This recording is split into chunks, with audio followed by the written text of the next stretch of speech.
नमस्कार दोस्तों, स्वागत है आपका मेरे YouTube चैनल मधु की पाठशाला पर।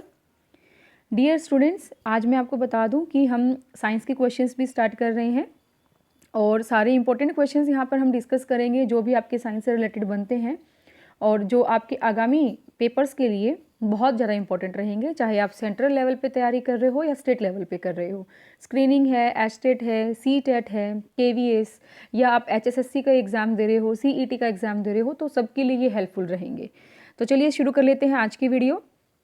सबसे पहला क्वेश्चन है, छोटी आंत में पाचन है जहाँ अग्नाशयी इमाइलेज डैश को मोल्टोज और सुक्रोज में बदलता है। यहाँ पे हमें बताना है कि क्या ऐसी चीज़ है जो छोटी आंत में जाने के बाद मोल्टोज और सुक्रोज में बदल जाती है। किसकी हेल्प से? अग्नाशयी इमाइलेज की हेल्प से। तो इसमें रहेगा कार्बोहाइड्रेट, स्टार्च। ठीक है, ये जो होगा मोल्टोज और सुक्रोज में बदल जाता है। नेक्स्ट देखिए, विटामिन B3 लिख लीजिए यहाँ पे। विटामिन B3 नियासिन के बारे में निम्न सभी कथन सही है सिवाय। अब यहाँ पे 3 कथन जो होंगे वो ठीक होंगे, लेकिन एक कथन जो होगा गलत होगा।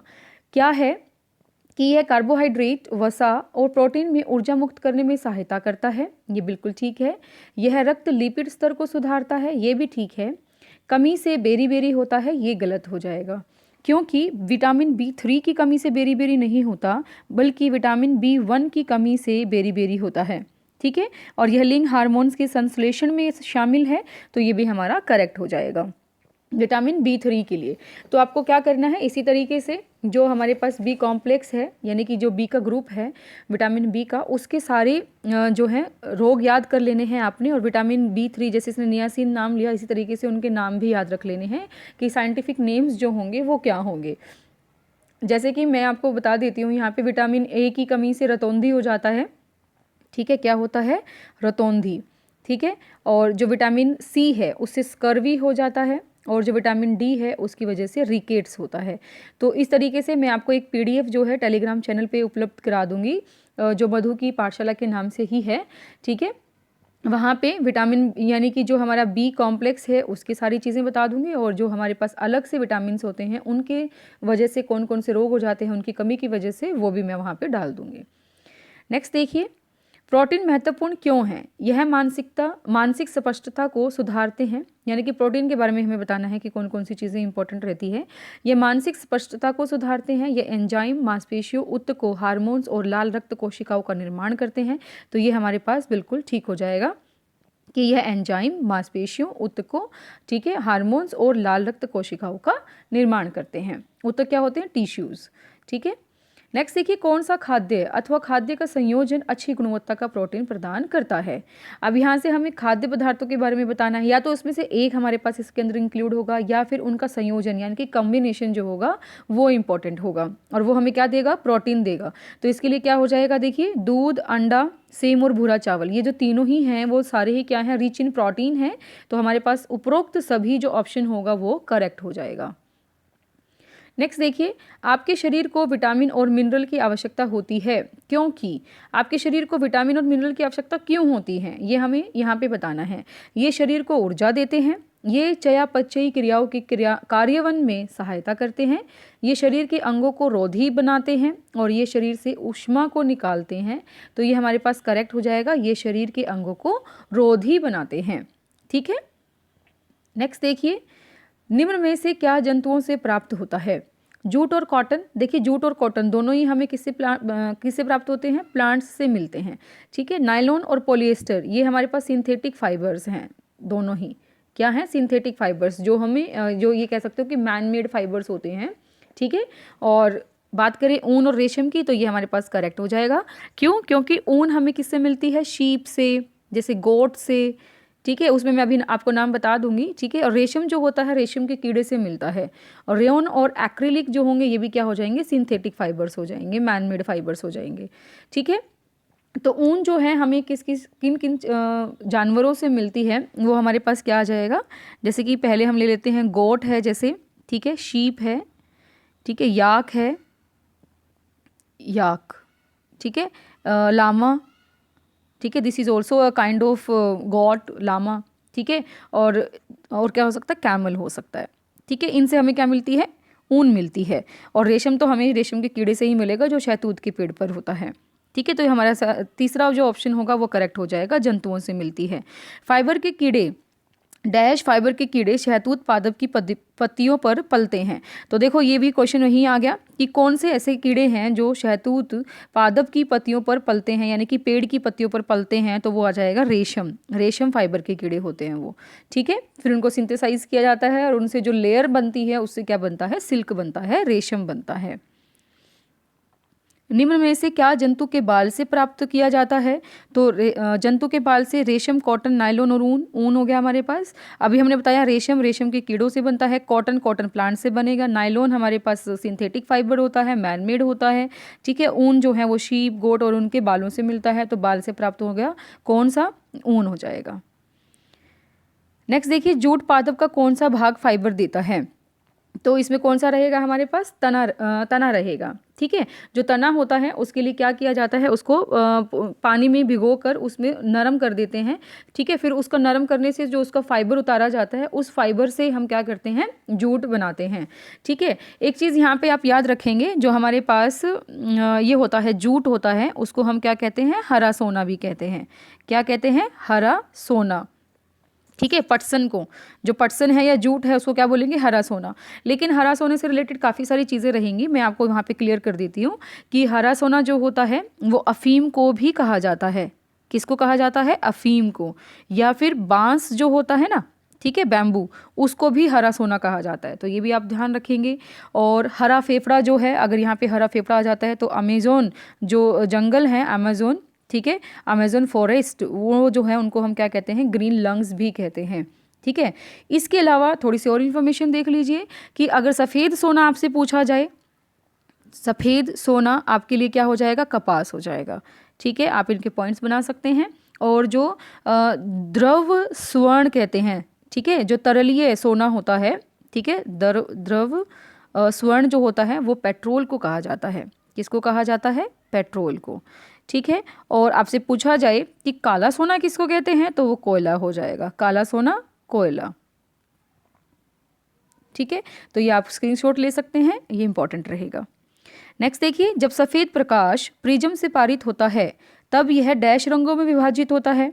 अब देखिए हमारे पास ये हमने पढ़ा है साइंस में कि जब हमारे पास एक किरण आती है, रे आती है, जब रे प्रिज्म के ऊपर पड़ती है तो प्रिज्म से वो 7 रंगों में विभाजित होकर के आगे निकलती है, ठीक है। तो वो जो 7 रंग होते हैं, ये तो हमारे पास आंसर मिल गया हमें कि 7 रंग होते हैं।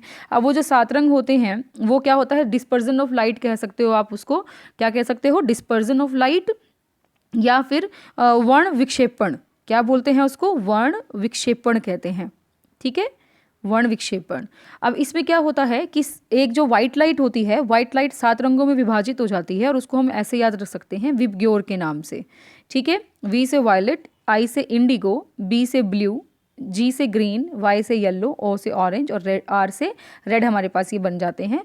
तो विबग्योर के नाम से आप इसको याद रख लीजिए। बिल्कुल सीरीज में ऐसे ही ये जो है स्प्लिट होते हैं, बिखर जाते हैं। जीवों के द्वारा इस्तेमाल किए जाने वाला जैव उत्प्रेरक का दूसरा नाम क्या है? देखिए यहाँ पे क्या है, एंजाइम्स, कार्बोनेट्स, अस्थि मज्जा और रक्त, तो इसमें आएगा हमारा एंजाइम्स, ठीक है। जीवों द्वारा इस्तेमाल किए जाने वाला जैव उत्प्रेरक वो रहता है एंजाइम्स। नेक्स्ट देखिए, क्योंकि आप ये क्या, इससे ये भी कह सकते हो कि जो एंजाइम्स होते हैं ना वो जैव उत्प्रेरक क्यों होते हैं, क्योंकि ये क्या करते हैं, जीवों में जो होने वाली रासायनिक क्रिया होती है, ठीक है, उनको करने में ये मूलतः हमारी उनकी हेल्प करते हैं। अमीबा की खोज की थी, 4 ऑप्शन हैं, लोश, रोस, रोसेनहॉफ और इनमें से कोई नहीं। तो रोसेनहॉफ जो रहेगा इसका करेक्ट आंसर रहेगा, ठीक है। रोसेनहॉफ जो पूरा नाम अगर आपसे पूछा जाए तो जोहानन, इसको आप याद रख सकते हो, जोहानन रोसेन वॉन रोसेनहॉफ, ठीक है, ये यहाँ पे आप लिख सकते हो, तो ये पूरा नाम था उसका, ठीक है।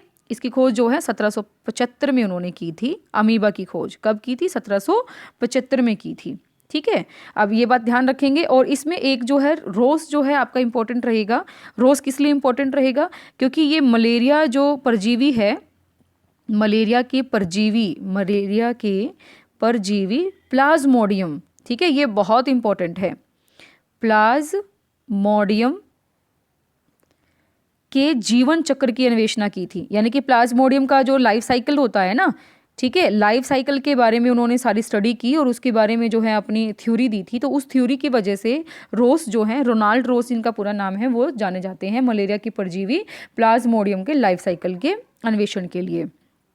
नेक्स्ट देखिए, जिंक सल्फेट का रासायनिक सूत्र क्या है। देखिए, जब भी आपके पास सल्फेट आ जाता है ना, तो आप SO4 लेकर के चलेंगे, ठीक है, और जिंक जो होता है वो क्या होता है, Zn होता है, तो क्या बन गया, ZnSO4 हो गया, तो ZnSO4 इसका आंसर आ जाएगा।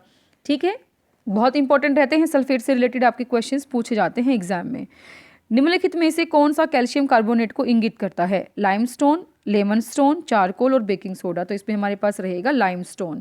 लाइमस्टोन जो होता है, जिसको चूना भी कहा जाता है, ठीक है, तो कैल्शियम कार्बोनेट को ये इंगित करता है। और कैल्शियम कार्बोनेट का फॉर्मूला क्या होता है, CaCO3। तो कार्बोनेट आपसे पूछा जाए तो क्या होता है, CO3 होता है, और Ca जो है कैल्शियम के लिए यूज़ किया जाएगा, तो CaCO3 हो जाएगा। और ये क्या हो जाएगा, कैल्शियम कार्बोनेट। इसका रासायनिक सूत्र आप इससे पूछा जाए तो आप बोल सकते हो, ठीक है। लाइमस्टोन इसको कहा जाता है, चूने का पत्थर या संगमरमर इसको हम बोल देते हैं। बहुत सारी चीज़ें हैं समझने के लिए, ठीक है। और यहाँ से अगर हम बात करें, इंपॉर्टेंट रहता है बेकिंग सोडा। तो बेकिंग सोडा जो होता है उसका रासायनिक सूत्र पूछ लिया जाता है, तो वो क्या होता है, NaHCO3 होता है। ये इंपॉर्टेंट है, आप इसको नोट डाउन कर लीजिए, NaHCO3 बेकिंग सोडा। धातु का वह कौन सा गुण धर्म है जिसके द्वारा धातु से पतले तार खींचे जा सकते हैं। तो देखिए, धातुएं जो होती हैं उन्हीं से ही खींचे जाते हैं मेनली, जो अधातु होती हैं उनसे नहीं खींचे जाते हैं। तो वो क्या रहेगी, तन्यता रहेगी। और इसको इंग्लिश में क्या कहा जाता है, डक्टिलिटी कहा जाता है। क्या कहा जाता है, डक्टिलिटी। और डक्टिलिटी यानी कि तन्यता की वजह से ही इनकी तारें बनाई जा सकती है। आघात वर्धनीयता होती है मैलेबिलिटी, जिससे इनकी चादरें बनाई जाती है। आप ये बात याद रखेंगे। अब इसमें से क्वेश्चन निकला जा सकता है कि धातु का कौन सा गुण धर्म है जिसके द्वारा धातु से उसकी चादरें, पतली चादरें बनाई जा सकती हैं, ठीक है। वो क्या रहेगी, आघात वर्धनीयता रहेगी। चमक तो आपको पता ही है, शाइनी नेचर होता है हमारे मेटल्स का। और प्रतिरोधिता का मतलब होता है रेसिस्टिविटी, यानी कि वो कुछ हीट होती है या करंट होता है उसको पास नहीं करने देती है, तो वो प्रतिरोधिता होती है। तो वो अधातु का काम ज़्यादा होता है। नेक्स्ट देखिए, हरित शैवाल है। हरित शैवाल जो होते हैं उत्पादक होते हैं। जो भी चीज़ें हरी हैं दुनिया में, ठीक है, जो पौधे हैं, ठीक है, घास हैं, वो सब क्या हैं, उत्पादक होते हैं। ये अपना खाना खुद बनाते हैं, तो इसलिए उनको उत्पादक कहा जाता है। और जो उसको खाते हैं तो वो उपभोक्ता हो जाते हैं। क्या होते हैं, उपभोक्ता। नेक्स्ट देखिए, निम्नलिखित में से कौन यांत्रिक ऊर्जा को विद्युत ऊर्जा में रूपांतरित करता है। यांत्रिक ऊर्जा जो होती है उसको किस में कर देगा, विद्युत ऊर्जा में कर देगा। तो वो हमारे पास होता है डायनमो। और डायनमो जो है उसको और क्या कहा जाता है, जैसे कि हम हमारे जो जनरेटर्स होते हैं ना, ठीक है, जनरेटर्स, उनको भी हम क्या कहते हैं, डायनमो कहते हैं, या विद्युत जनित्र भी। आपको ज़्यादा हिंदी में अगर करना है तो आप इसको विद्युत जनित्र के नाम से इसको समझ सकते हो, विद्युत जनित्र। एक चुंबक के आसपास का क्षेत्र जिसमें चुंबकीय लगाया जा सकता है उसे कहते हैं। तो वो हमारे पास देखो, चुंबक के क्षेत्र की बात हो रही है, तो चुंबकीय क्षेत्र जो होता है उसके आसपास का क्षेत्र होता है। मैग्नेटिक इफेक्ट जो है उसकी वजह से उसमें सारा क्या हो जाता है, मैग्नेटिक फील्ड जो क्रिएट किया जाता है। जैसे कि अब हमारे पास ये एक चुंबक है, या आप ये कह लीजिए ये है हमारे पास एक मैग्नेटिक बार है, तो इसके आसपास जो रहता है इसका क्या रहता है, मैग्नेटिक क्षेत्र रहता है, ठीक है, चुंबकीय क्षेत्र रहता है, मैग्नेटिक फील्ड रहता है, जिसकी वजह से अगर हम कोई भी चीज़ जो लोहे की बनी है तो वो उसके पास लेके जाते हैं तो थोड़ी दूरी से भी वो उसको पकड़ लेता है। तो इस वजह से पकड़ लेता है क्योंकि उसका मैग्नेटिक इफेक्ट उसके आसपास होता है, चुंबकीय क्षेत्र उसके आसपास होता है। निम्नलिखित में से कौन सा मिली एम्पियर के बराबर है। तो इसमें क्या रहेगा, देखिए, हम ये कहते हैं कि 1000 मिली एम्पियर जो होता है वो किसके इक्वल होता है, 1 एम्पियर के इक्वल होता है। तो आप इसका उल्टा कर दीजिए, ठीक है। वो कितना हो जाएगा कि 1 मिली एम्पियर किसके इक्वल आ जाएगा, 1/1000 एम्पियर की इक्वल आ जाएगा। तो वो क्या हो जाएगा, 10⁻³ हो जाता है। क्या हो जाता है, 10⁻³ एम्पियर हो जाता है। तो हमारा फर्स्ट ऑप्शन जो होगा वो करेक्ट हो जाएगा, ठीक है। अब इस तरीके से आप क्या करेंगे, साइंस के क्वेश्चंस को अपना जो भी नोट्स आप बनाते हैं वो बना लीजिए, और इसकी PDF जो है वो टेलीग्राम चैनल पर आपको मिल जाएगी। इसी तरीके से अगर आपको किसी और सब्जेक्ट पे अगर वीडियोस चाहिए तो आप मुझे कमेंट बॉक्स में बता सकते हैं, और आपको इसी तरीके से नई नई वीडियोस जो हैं मिलती रहेंगी। अब यहाँ पे हम मोस्टली टॉपिक कवर करेंगे, तो आप हमारे चैनल के साथ बिल्कुल कनेक्टेड रहिए, आपको बहुत फ़ायदा होने वाला है। तो मधु की पाठशाला से जुड़ने के लिए बहुत बहुत धन्यवाद। अगर आप चैनल पर नए हैं तो सब्सक्राइब कर लीजिए, और आपको वीडियोस अच्छी लगती हैं तो प्लीज़ अपने फ्रेंड्स के साथ, रिलेटिव्स के साथ आप शेयर ज़रूर करना। Thank you very much.